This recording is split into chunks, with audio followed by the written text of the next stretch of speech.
اللہ کے رسول نے 10 چیزوں کی وصیت کی سیدنا معاذ کو. اللہ کے رسول نے فرمایا لا تشرک باللہ وَإِن قُطِعْتَ أَوْ حُرِّقْتَ. میرے صحابی کبھی شرک نہ کرنا، تمہارے ٹکڑے کر دیے جائیں، تمہیں آگ میں جلا دیا جائے، شرک نہ کر. وَلَا تَعُقَّنَّ وَالِدَيْكَ وَإِنْ أَمَرَاكَ أَن تَخْرُجْ مِنْ أَهْلِكَ وَمَالِكَ. تیرے والدین تمہیں یہ کہہ دینا کہ نکل جاؤ، چھوڑ دو سب کچھ، ان کی نافرمانی نہ کرنا، تمہیں یہ بھی کہہ دے کہ اہل و عیال اور مال بھی چھوڑ دو. وَلَا تَتْرُكَنَّ صَلَاةً مَكْتُوبَةً مُتَعَمِّدًا. فرض نماز نہ کبھی چھوڑ. جس نے فرض نماز جان بوجھ کے چھوڑ دی فَقَدْ بَرِئَتْ مِنْهُ ذِمَّةُ اللَّهِ. اللہ ذو الجلال کا ذمہ اس سے اٹھ جائے. وَلَا تَشْرَبَنَّ خَمْرًا فَإِنَّهَا رَأْسُ كُلِّ فَاحِشَةٍ. شراب نہ پینا یہ ہر فحاشی کی بنیاد ہے، جڑ ہے، اس سے ہر برائی جو ہے وہ مضبوط ہوتی ہے. اور آپ صلی اللہ علیہ وسلم نے فرمایا وَإِيَّاكَ وَالْفِرَارَ مِنَ الزَّحْفِ. میدان جہاد چھوڑ کے نہیں بھاگنا، بزدلی نہیں دکھانی. وَإِنْ هَلَكَ النَّاسُ. سب لوگ شہید ہو جائیں، تم نے میدان نہیں چھوڑنا.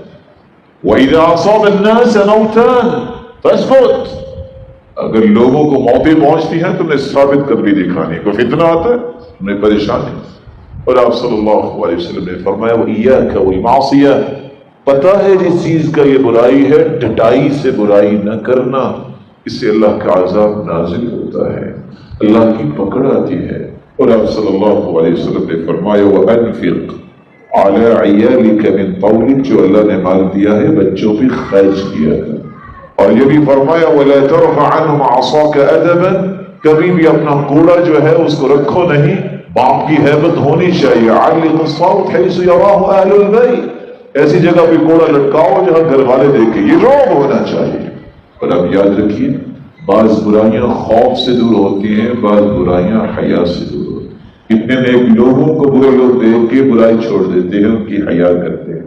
نیک عالم نیک بزرگ کو دیکھیں سگریٹ پیتے پیتے جلدی سے اس کو بجھا دیں گے، تو دعا کرنی چاہیے اللہ ایسے نیک لوگ زیادہ کر.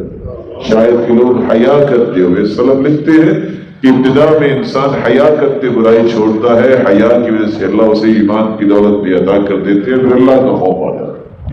وَأَخِفْهُمْ فِي اللَّهِ.